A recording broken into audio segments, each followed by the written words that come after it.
words. Now in this that I declare unto you, I praise you not, that ye come together, not for the better, but for the worse. For first of all, when ye come together in the church, I hear that there be division among you, and I partly believe it. For there must be also heresies among you, that they which are approved may be made manifest among you. When ye come together, therefore, into one place, this is not to eat the Lord's Supper. For in eating, everyone maketh before other his own supper. And one is hungry, and another is drunken. And then Paul asked the question, what? Have ye not houses to eat and to drink in? Or despise ye the church of God, and shame them that have not? What shall I say to you? Shall I praise you in this? I praise you not. For I have received of the Lord that which also I delivered unto you, that the Lord Jesus, the same night in which he was betrayed, took bread. And when he had given thanks, he brake it and said, take, eat. This is my body, which is broken for you. This do in remembrance of me. After the same manner also he took the cup when he had supped, saying, this cup is the New Testament in my blood. This do ye, as oft as ye drink it, in remembrance of me. And verse 28. But let a man examine himself, and so let him eat of that bread and drink of that cup. Grab your neighbors by his or her hand. Look at your neighbor and say, neighbor, oh neighbor, we need to have the right approach to the Lord's Supper. Having the right approach to the Lord's Supper. Having the right approach, not to our table, because when we sit at our table, we come in many ways. Am I right about it? If I must tell the truth, a lot of us do not eat at the table anymore. Am I right about it? We eat in the living room sometimes. We eat in the bedroom sometimes.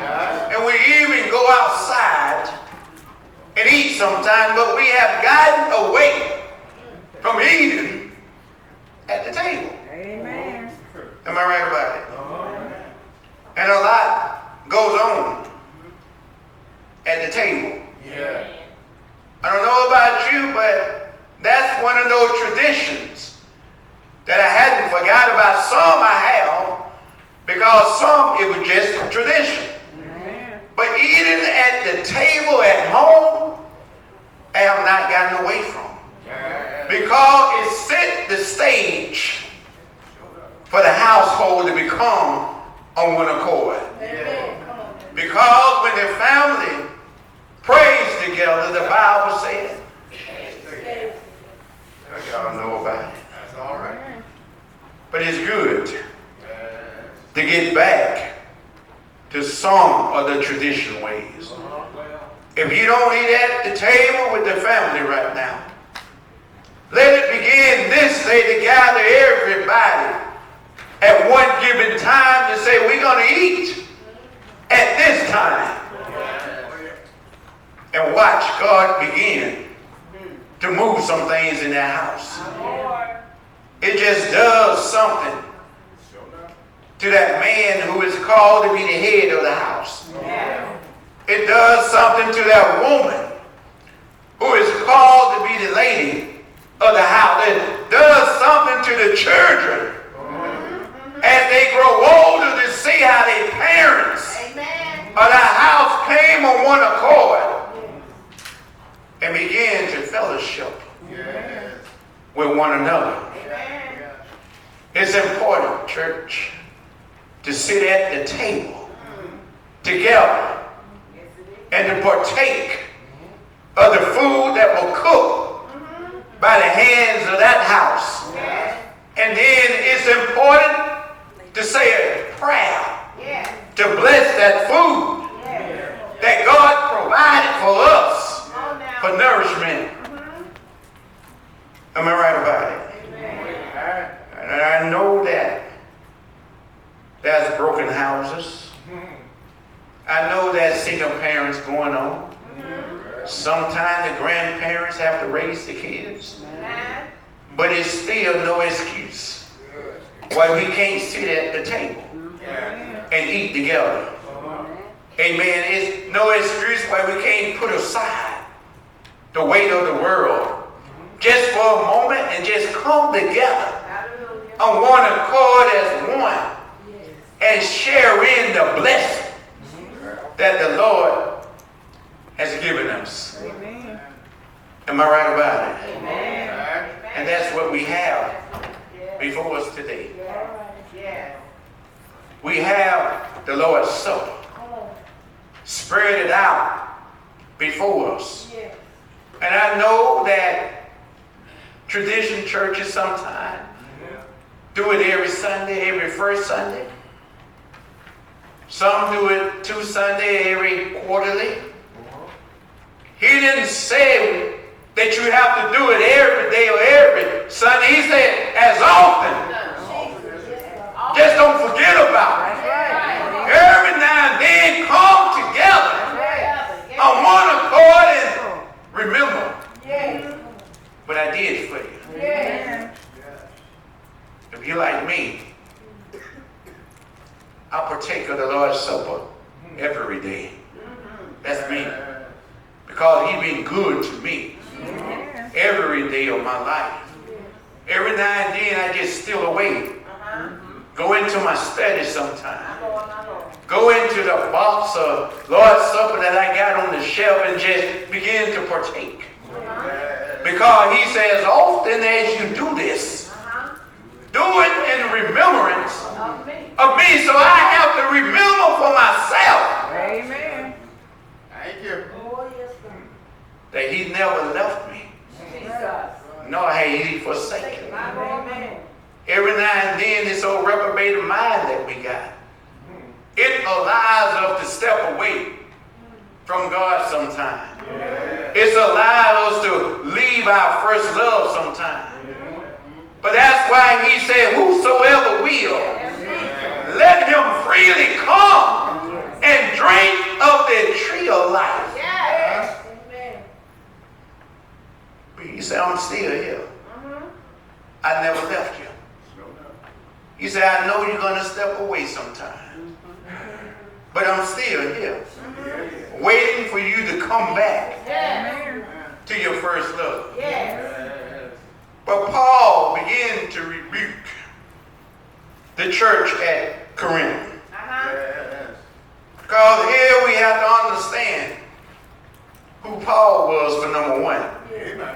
We have to understand about the church at Corinth that he wrote the letter to. Paul was just like us, running up and down, killing every person that God planted on this earth. We are like Paul when he was Saul sometimes, telling lies on people, killing God's children, throwing rocks at God's people and hiding our hands. We were just like Saul. But thanks be to God. God looked beyond all of Saul's faults and began to see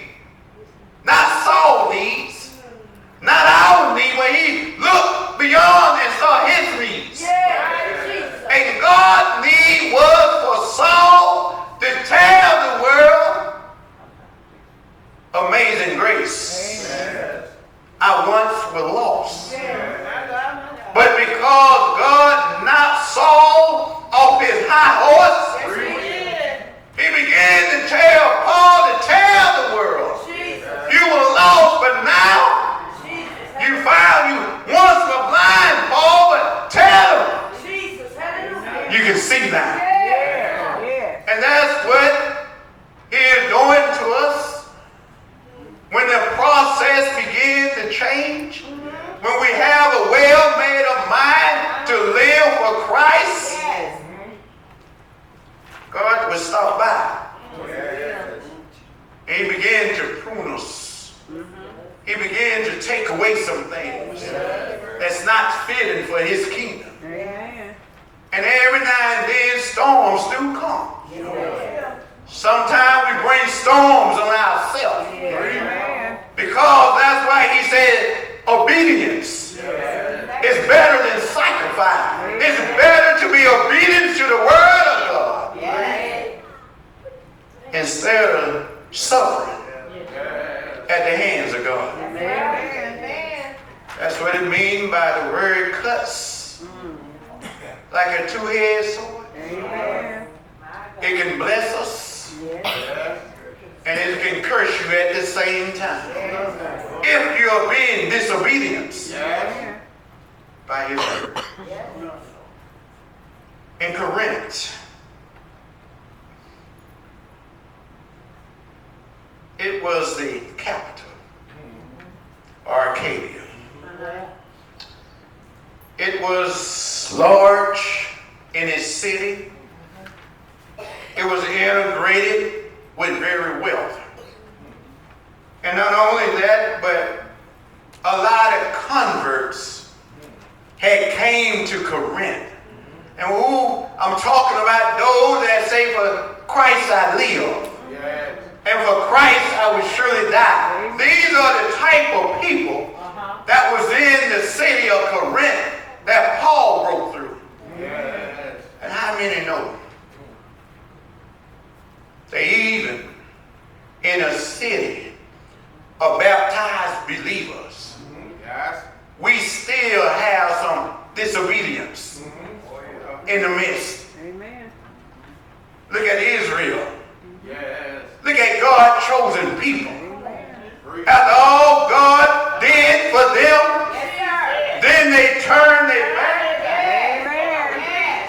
on God and began to go back into the world and do the thing that God delivered them from.